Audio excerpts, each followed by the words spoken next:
As the main body of the Qinghai Tibet Plateau, China's Tibet is known as the roof of the world. Many rivers in China and even in Asia originate from here.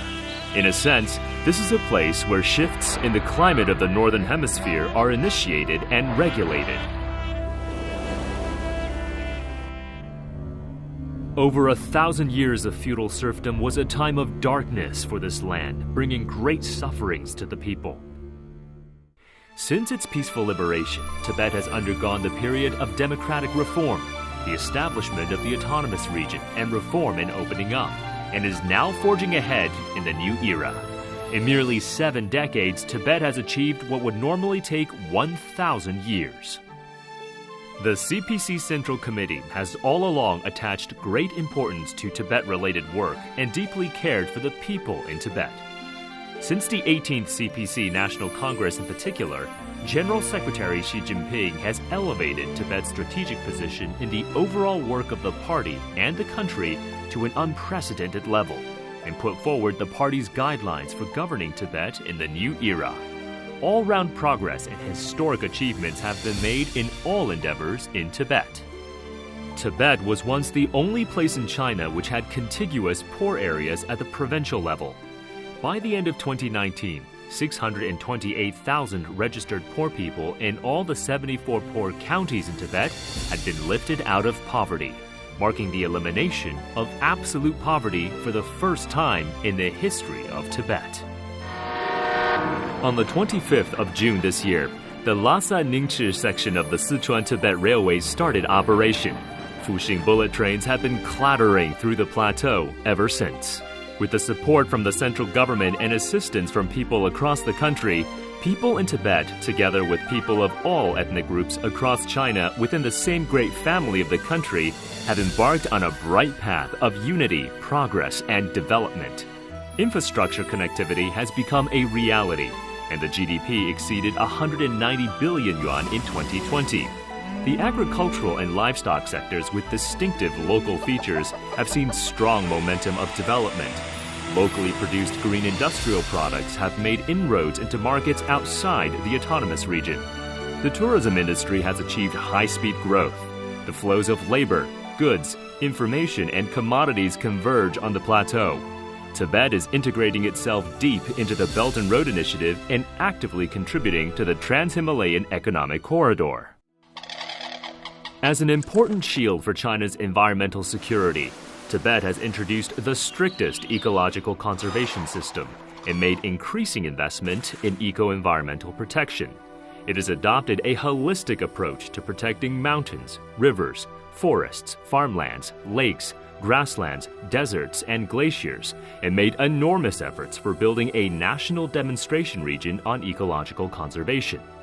On this gigantic plateau, personnel working in ecological protection posts, such as grassland and forest rangers and river and lake chiefs, are joining forces with the whole society to faithfully carry out their duties each and every day to protect animals, plants, mountains, and rivers on this precious land. In Luqietang Wildlife Conservation Station of the Selincua National Natural Reserve, Zicheng Taqing and his colleagues who have worked here for 12 years are taking care of around 7,000 non-migratory Tibetan antelopes.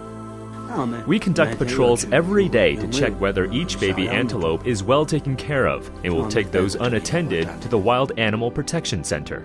Tibet's ecosystems are now generally stable, environmental quality is improving, a green development model is in place, and eco-environmental rights and interests are better protected.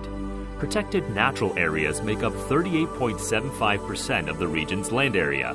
Forest coverage reaches 12.31%, and wetland area totals 6.529 million hectares.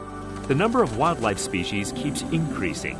The population of black-necked cranes has increased from less than 3,000 to more than 8,000, and that of Tibetan antelopes has grown to around 300,000. Water quality of rivers and lakes is fine, and 99% of days register good air quality. Clear waters and green mountains are invaluable assets. So is the snow-covered land. This concept is alive in people's hearts.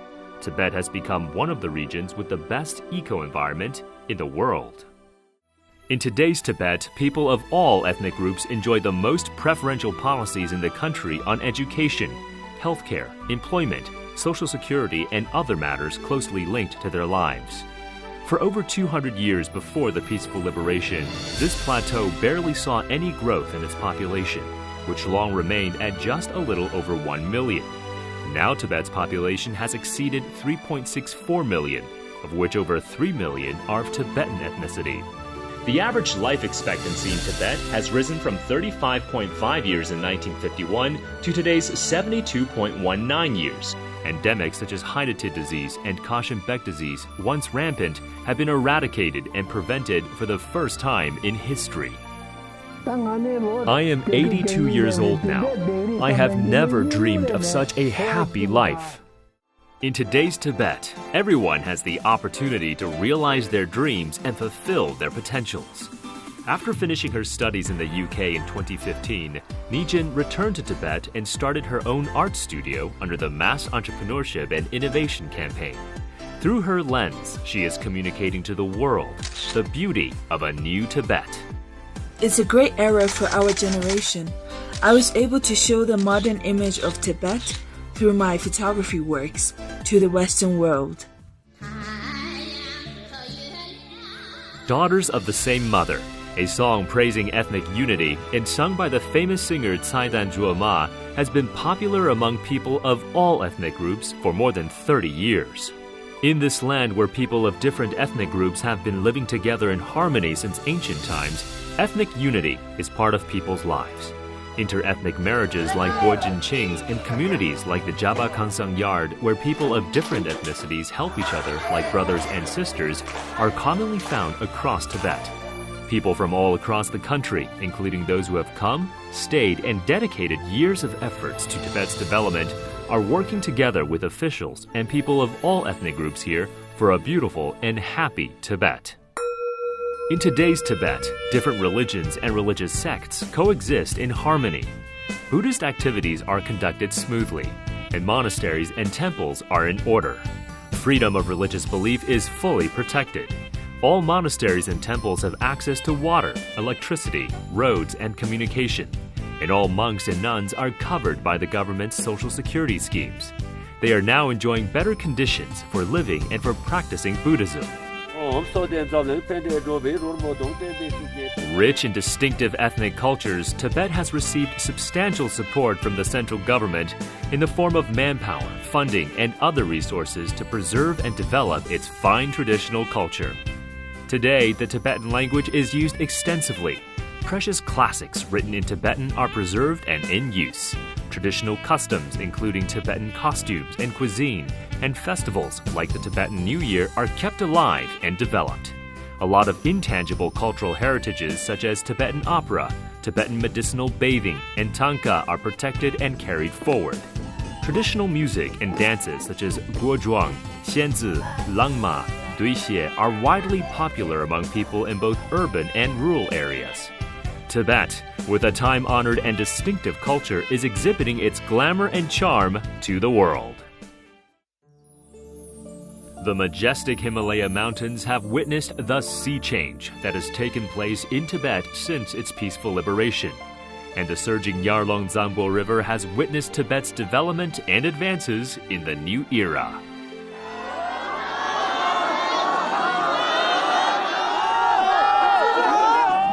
我们56个民族是一个中华民族共同体。只要我们同心协力，只要我们搞好民族团结，只要我们跟着共产党走，只要我们坚持中国特色社会主义道路，我们一定能够如期实现中华民族伟大复兴辉煌的目标。